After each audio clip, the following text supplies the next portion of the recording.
Welcome back to HSC AMA. And today we're going to be more excited to feature Ashleigh Early, true practitioners, real world practitioner, and real world answers from the best. And Ashleigh is the CEO of Other Side of Sales Consulting, former sales development leader from Okta and Metamark, and host of the Cross the Pond and Over the Rainbow podcast. Welcome to the show, Ashleigh. Welcome. Thank you for having me. Thanks for welcoming me. We're excited, and yeah, it's as promised. The format is super simple, conversational. So we have around 30 questions here or more, and yeah, let's get into it. I'll try not to ramble too much so we can get to most of them. Let's do it. So the first question, boom, boom, boom. Why is cold calling so intimidating? Oh, I think a couple different things. I think it's a lot like if you look at different types of acting and stuff like that. Most people, if they had their choice, like what sort of acting they'd want to do, they'd say they want to do TV or film because you get multiple takes. You can try multiple times. No one sees the bad takes. It's not a big deal. Then more intimidating is like theater, but then you get to prep for like weeks and weeks and weeks on end. So you get all the bad stuff out. And then when you finally do it, you're prepared. Cold calling is like doing improv, where it's in front of a live audience. There are no redos and you have no time to prepare. So of course it's scary. You have to do a lot of things. You have to do it very quickly. You have to be able to read everyone else in the room and deliver exactly what you want to say in the right way for that situation. It's hard to do and it's intimidating as heck. And if you're not intimidated, you're probably oversimplifying it a little bit. The good news is there's a lot of skill involved within, especially going with the improv theme. A lot of the best improvers are brilliant at thinking on the fly, but they also have a lot of frameworks they go back and rely on. So they're forcing their brain to focus on specific things to stay in the moment, to stay reacting, but they've got this kind of base skill level that's running on instinct the rest of the time. And a lot of the best cold callers work that same way. They've got a base skill level, so they're not thinking about everything they're trying to say. They've got it all internalized and they can really focus on just listening and reacting. And that just comes with time. What was your worst cold call? Oh, I've got a few. I've got many. I'll give you two quick stories, two of my favorites. One is actually the first time I ever got a meeting.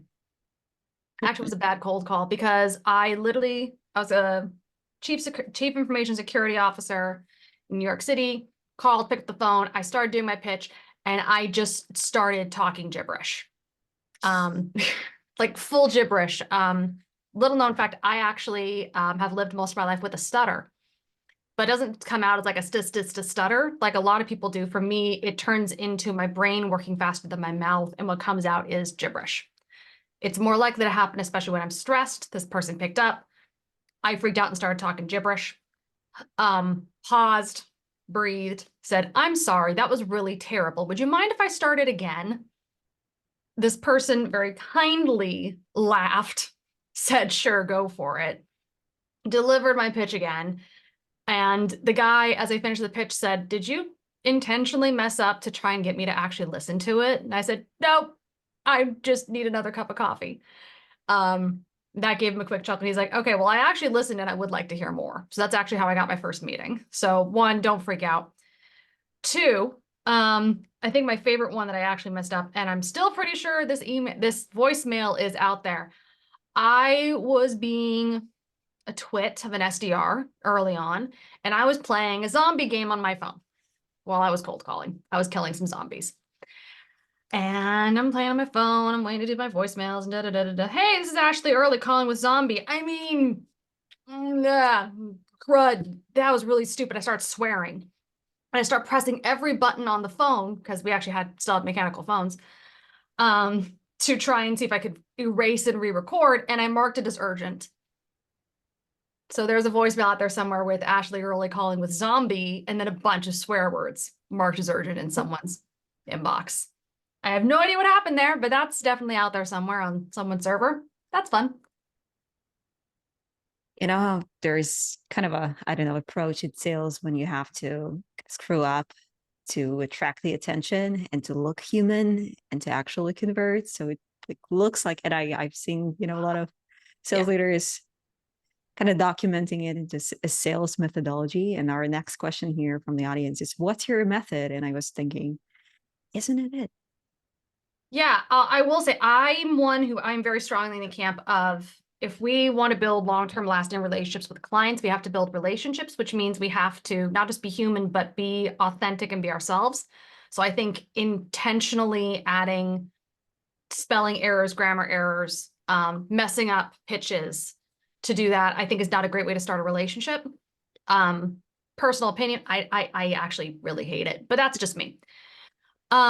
My personal method, I would say I don't have a framework or anything else that I use specifically, but my method really is all comes down to building relationships based on trust and honesty. So that's it. It's, hey, here's what I can help with. Here are problems that I solve. If you're dealing with that, great. Let's have a conversation. If you're not, great, no worries. I'll go find somebody else. It's not a huge deal. I don't want to waste your time. But at the same time, if you're not listening and you do have this problem, then you're gonna miss out, and that's on you. So that's a big thing. For me too, is I also really coach a lot of people around building up the empathy muscles. Because it's really easy, especially when you're in a high volume role, to go, oh God, why isn't anyone responding? What am I doing wrong? What are they doing wrong? Why is everyone a jerk? And more often than not, they're not. They're busy, they're professionals, they're doing a million other things. So something, again, going back to cold calling, I work with a lot of people on when I'm doing coaching is, look, it has nothing to do with you. Someone getting mad at you, someone cursing you out has nothing to do with you. It means their dog died or their boss is chewing them out or they're struggling to make some bills make ends meet with some bills. Nothing to do with you. You're just the voice on the end of the phone. I've literally called people the day after they chewed me out and they did not remember they chewed me out and still got a meeting out of them. So that's really my method more than anything else is lead with empathy, be human, and keep going. Yeah, Actually, you sounds work you work in some of the fastest growing companies in the world. I'm curious, did they push their methods on you? And how did you deal with it? right. More often than not, people hired me because they wanted a method and they didn't have one. So a lot of times I was coming in trying to bring order to chaos. Mhm. When it comes to pushing a method on people, what you got to pay attention for, I think, as a sales rep more than anything else, is you have to pay attention to what exactly are they trying to push on you. A lot of reps will take like messaging, for example, like, hey, oh, my company says I'm only allowed to use these sequences or something like that. It's like, okay, so why are they asking you to use those sequences? Are they asking you to use those sequences because they don't trust you to write your own sequences? Okay, prove them wrong. Are they asking you to use those sequences because company's about to go through an IPO, and so we have to really lock down messaging to make sure we stay compliant with FTC regulations? Then you can't do anything. Just shut up and use those sequences for a while.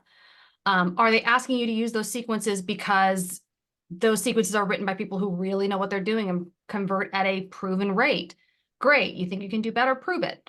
Or just use the sequences and focus on bringing up another part of your skill set. Now that said, where that breaks down a lot is when companies will occasionally, and I've seen this plenty, push what I would call unethical methods. So things like lying in emails. Hey, I spoke to your boss and they said to talk to you. No, that didn't happen. You're lying. And that I think doesn't work out well. So there it's more of an ethical concern. And then it's a question of bluntly, do you want to work at that company?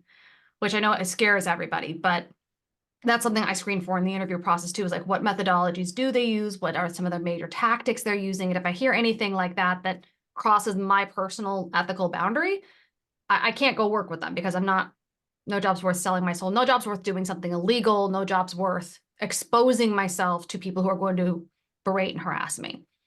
Now, if it's something as simple as, oh, you were raised on Medic and they want you to use Sandler, just treat it like a different language and learn to speak the language. It's basically all the same thing. Spoiler, most of these methodologies are exactly the same concepts, just repackaged differently. So if you know Medic, you can learn Sandler, you can learn Spiced, you can learn MedPick, you can learn whatever. It's just learn how to translate it and go from there. Next question. What are your top 3 tips for sellers looking to crush their quota in 2024? It's going to be different depending on what exactly you're doing, what your role is, what exactly your quota is, and if your quota is crushable. Here's a little dirty secret: 90% of quotas are not crushable. That said, um, one, get into ChatGPT, y'all. Get into it. It's fantastic. It can automate so much of what you're doing so that you can focus on things that actually matter. So I'm using it to do a ton of sequence generation, a ton of my content generation. If you go look at my content on LinkedIn, hopefully it doesn't look like it's generated by ChatGPT, because what I do is I use it to get to B- to B+, and then I add on top of it so it doesn't look like I'm doing that. I use it for a ton of research. I use it to stay up to date on trends. It's how I'm able to work with clients in different industries and still be hyper personalized with what I'm doing and look like I'm very up to date with trends, whether it's, logistics or HR tech or SaaS. So you can do a lot very, very quickly there. So that's one, get into ChatGPT. Two, hold yourself accountable to doing A/B testing. I'm still to this day shocked how many reps aren't A/B testing their messaging, what they're saying on their phone, what they're doing over emails, even how they're organizing their day. I mean, I do A/B testing with something as simple as a sticky note, right? So I have openers I want to try. I'm going to do some cold calling. Great. Okay. Opener 1, opener 2. And I'm just going to put pluses or minuses every time I use one of them. At the end of the day, whichever one has more positives, that's what I test against the next thing tomorrow. It doesn't have to be that complicated. Is it statistically significant? No. But is it enough to be data-driven, hold yourself accountable? Yes. Just A/B test things. And I think the third thing is get better about setting honest goals for yourself. And that's what I mean with, like, when I talk about not all quotas are crushable. Give yourself goals that are actually realistic, not just like taking home pay and stuff like that, but like, what sort of effort are you going to put in? What sort of investment are you going to make in yourself, in your own skills? What are you going to be at the end of this year that's different from where you are now, that is in your control? You can't control when or if your company gives you a promotion. You can control how much you're saving, what you're spending it on, where you're investing your time, all that sort of thing. So give yourself some goals that are really realistic, that can be in parallel or part of work or outside of it entirely. The more you invest in stuff like that, the quota stuff will follow, as long as you're in the right environment. And if you're not in the right environment, setting good goals will make that stuff really obvious, and then you can go get into a better environment. How do you build scalable sales ops, metrics, and data? Lots of spreadsheets. How do you build scalable sales ops and metrics? Yeah, okay, start by turning on tracking for everything you humanly can. That's step one. A lot of fields, especially if you're in Salesforce or HubSpot, are not tracked by default. Go in and figure out whatever your team is using regularly and start tracking it. And don't just start tracking it like historic values, but track when changes are happening. So there's a field called track changes. Make sure you turn that stuff on. Because if that's not tracked, then you can't get historical data. You can only get current snapshots, and it's harder to do what I would call more forensic diagnostics and stuff like that. From there, it's looking at this sounds really cheesy, but it comes down to figuring out what the metrics that matter are. So for example, it's really easy to track sales stages and how things progress between stages and how long you're in each stage. That's easy. What you want to pay more attention to is, what I tend to pay a lot of attention to, at least, is where are the stages where people are most likely to fall off? Why are they falling off there? So building scalable sales ops is about using the data to figure out where to go get curious and do more investigation. The other side of scalable sales ops is, if you are not documenting things properly and actively ongoing training people, it doesn't matter, they're going to use the CRM wrong and your data will be wrong. I have lost track of how many times when as a manager, sales ops would come to me and be like, you're doing this wrong. Or they'd be like, oh my gosh, your team is sucking at this. I'd be like, no, we're not, because that's not how we use it. But what do you mean? It's what I told you to do. I'm like, no, it's not. Here's the documentation where you told us to use it that way. Oh, whoops. So crisis averted. So documentation is everything. And then make sure you've got the tracking on, and it will iterate itself from there, basically, usually. Just curious, what is the biggest problem you're seeing with generally sales processes in corporation as compared to sales processes in startups? Same thing. People want results too fast. They all want results yesterday, and it doesn't work like that. Anyone who promises results I joke a lot. Anyone who guarantees results is selling something. But you can't guarantee results. If we're testing out new messaging, whether it's at a Fortune 50 or a company with 5 people, it takes time. And you're experimenting. You can have a bigger basis of experimentation, but it all comes back to that scientific method. It's hypothesis, build your test, do the test, iterate. And sometimes you have to run that 3, 6, 9, 12 months. The question is, it shouldn't be how quickly can we get results. What I ask people, especially when I'm starting engagements more, is how much time do you have before you can't afford to invest anymore? So if I'm working with a company, we're building outbound, if they don't have 3 to 6 months to invest in building outbound, I tell them you're not ready for outbound. Go invest more in marketing. And go from there, because I cannot guarantee anything in less than 6 months. By 6 months, we will either have an outbound motion, or you will have plenty of data that says you need to go change how you're looking at the market, change your product, or change something else major, and then you can restart the process again later. Usually, if that's the case, we could do that in closer to 3 months. Usually we can tell if there's a big fatal error by about month 3, but not always. But yeah, so I think that's the biggest thing. People just want results too fast. It's like, no, sorry, I can't test this in 2 weeks. I need 6. Oh, but you should have indicators in 2. Yeah, but I'll have indicators, not results. 6 weeks. Sorry, I'm not Scotty from Star Trek. I'm not lying. When I say 6 weeks, I mean 6 weeks. Do you find that transparency helps you close deals, or? Yes. It will, okay. It helps me close the right deals.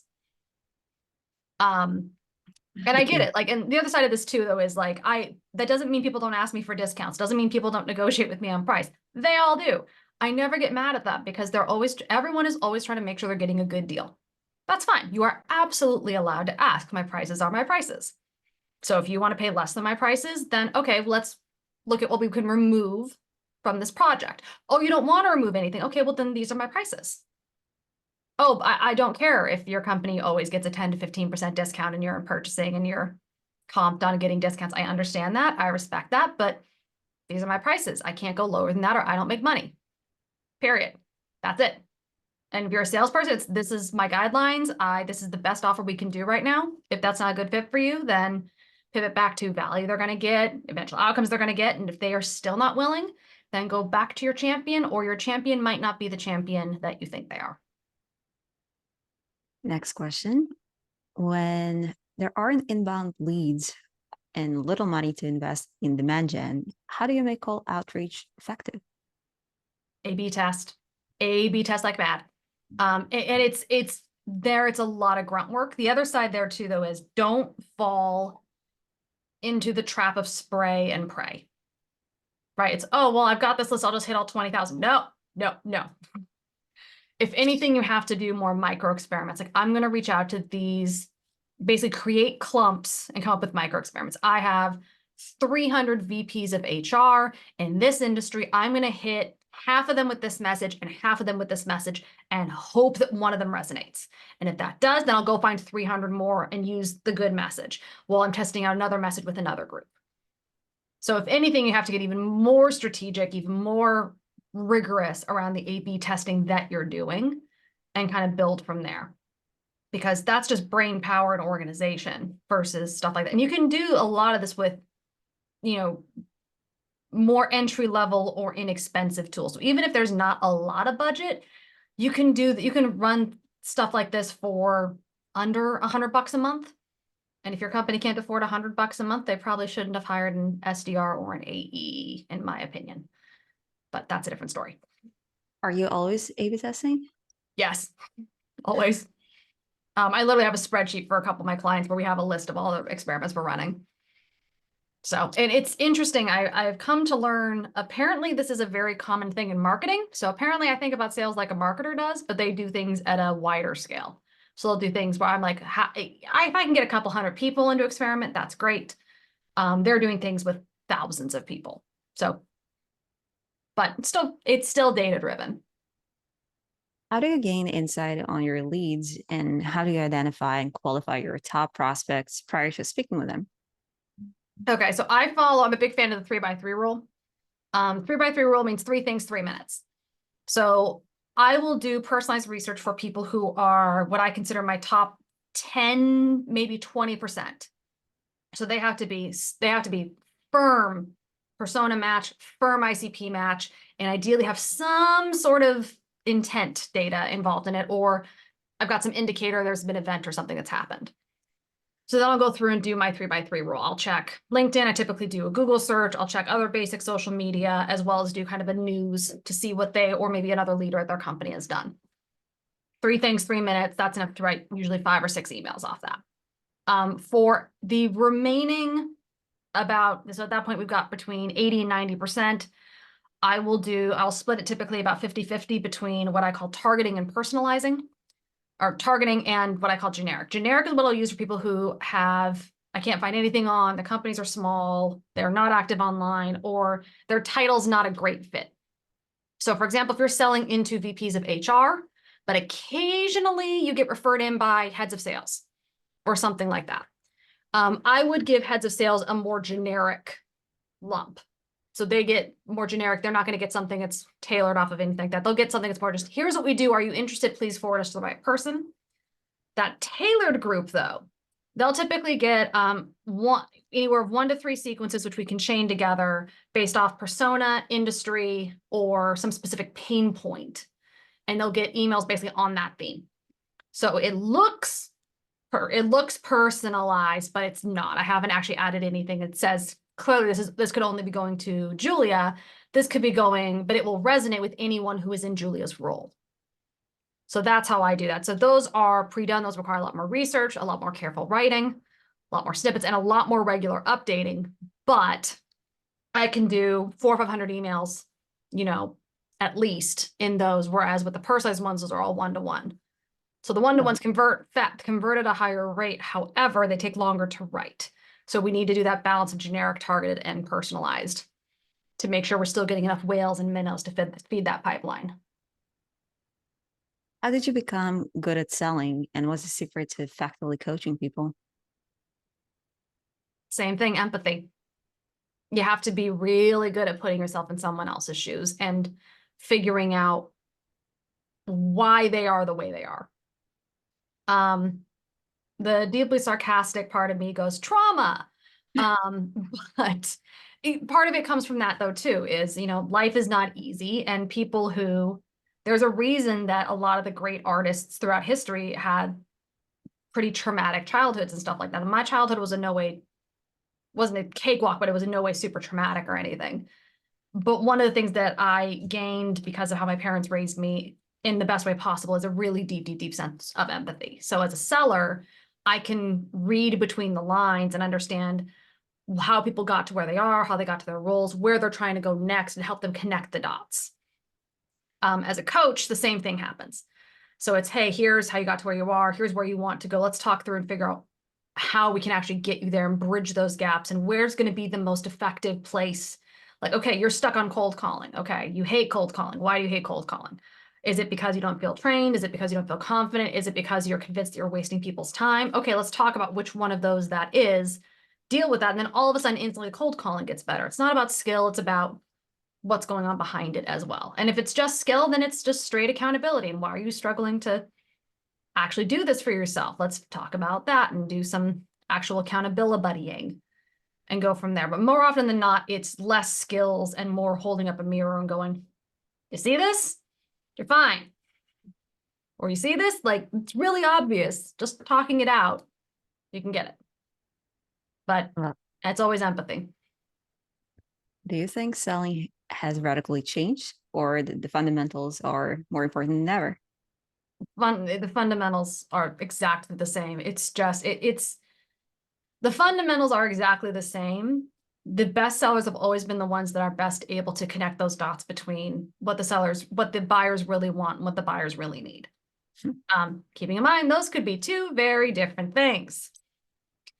Now, how people do that has changed dramatically.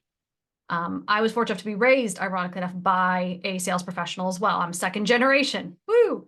The way my dad sold and sells to this day is very different than how I do it. He does not use any of the technology. He's terrible about updating the CRM. Great. I was actually talking to him about this the other day. I've got to go in and help him with his CRM because it's a nightmare. it's very, very different. But it's the same core skills. It's building relationships, it's listening, it's taking good notes, it's making sure you don't overpromise and under deliver. You want to under promise and over deliver. Those core things will always be the same. Then it's just making sure that you stay current as much as you can with the manner in which things go. So that's where like ChatGPT is really important, because we're going to be able to automate more and more of that, the same way that Salesforce.com, when it first came out, revolutionized how people were taking notes and stuff back then. I'm old enough to remember actually having a Rolodex. My dad gave me a Rolodex. If that doesn't say like second generation salesperson, I don't know what does. I put all my friends' names in there. There were stickers. It was fun. Forgot about that. I should go find that. But the core fundamentals are the same. So it used to be it was a Rolodex, then it was a spreadsheet, then it was a CRM. Now, who knows what it's going to be in 20 years? I'm not a technologist, but the same things. It's all about human connection. And that's why I'm firmly in the ChatGPT is not coming for our jobs. It does not know how to human. I'm with you. What's your top tech stack as a solo consultant or for a startup company? Okay. Solo consultant, HubSpot as a base, HubSpot free. It does everything you need to do. You don't need to be doing massive outbound prospecting. I think, especially if you are especially if you're a solo consultant, you should be getting a good chunk of your business from referrals and networking. So I would be investing more in referrals and networking and talking to people than I would in outbounding, specifically to clients, especially early on. That's a little bit of advice right there. LinkedIn Sales Navigator, when appropriate, it's something that I will finance through my clients. I don't pay for it myself, but if I have like 3 or 4 clients, I'll split the cost between them. Unless they want to put me on theirs, and then that's fine. Mostly because there are search features in Sales Navigator that are really helpful for when you're doing work for other people. I think also having some sort of social media organizer is really helpful. I use a combination of Aware and Authored Up. Huge, huge, huge fans of those. So Authored Up helps me write LinkedIn posts, schedule them, get them out. Aware helps me engage with the content that actually drives engagement on my own posts. I'm a huge fan. So it's useaware.com, I think. They're fantastic. So those are kind of my basic tech stacks. And then I use something I have the FreshBooks for invoicing. And then I have like the whole tax and accounting and everything like that, which is super complex because I live in Europe. So I have to do taxes in multiple countries. Yay. Of your sense of humor. We have 1 minute. Ooh. This is the last question. How do you incorporate PLG strategy in hardware sales? Ooh, okay. So when it comes to product-led growth, that means a couple different things depending on what you're doing and where your product-led growth strategy is. So one is if you're really going product-led growth first or PLG first, your sales motion needs to be far, far, far softer than you think. And your sales process almost needs to be a user onboarding process. So when I've worked with companies that were PLG focused, I was basically like, you need to stop trying to sell to these people and instead get them using the dang tool. So that's one. Now, if you're pretty well embedded and you're going for cross-sell, upsells, stuff like that, then again, it's more about getting people into, are you aware you can get this extra value? And people still get focused on pitching features. Don't pitch features, pitch the value. So it's not about you can get extra seats. It's about what would you do with 3 times the amount of X%, and then incorporate some usage stats from what this user's already been able to do. And be like, hey, if you could 3x it, then why don't you look at upgrading to our corporate plan at this rate or something like that. And lead from there, especially if you're doing a PLG growth strategy, like pull as much user data as you can into your prospecting for sales. It's such a treasure trove. And people really respond to, oh, I didn't realize I was getting that much uplift, or, oh, I didn't realize I'd saved that much time. Well, now, of course, I can go and invest and get a few more seats for my team or upgrade to this additional tier, which would allow me to do these 10 more things, stuff like that. Super interesting. I have a feeling I know who submitted that question. I'll give you the names after. This is a blast. Last question for me. Who are you most excited to work with on HSC? terms of coaching, we have a lot of sellers obviously watching this. But yeah, founders, what roles, what kind of Honestly, it's for me, I'm most excited to work with people who are really kind of at inflection points in their own career.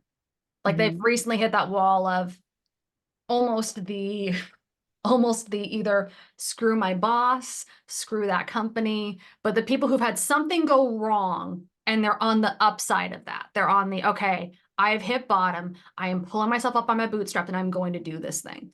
Because that is such a special point in people's lives. I've been there repeatedly. And there's a lot of growth that can happen really, really quickly when you're in that growth mindset. So that's, I think, the people I'm most excited by, whether that is a founder, whether that's a new sales rep, a veteran sales rep. But those people who are really in that abundance and growth mindset of, yeah, I'm going to figure this out. I'm not sure how, but I'm going to figure this out. Oh, we're going to do some good things together. Everybody follow Ashleigh early. Ashleigh, we haven't addressed half of the questions that are submitted here, so we have to do part two Yeah. whenever you're ready. And yeah, it was a blast. And yeah, like, do we have any discounts? You hate this question, I know, but Yeah. Yeah. So, no, we don't do discounting. We will price adjust, which means you have to give us something in return, or we'll look at adjusting what exactly you're getting instead of actually getting that price, because rates are rates. awesome. Always great hosting you. And yeah, book a one-on-one. You're well, thank you. Thanks, Ashley. Cheers. Bye bye.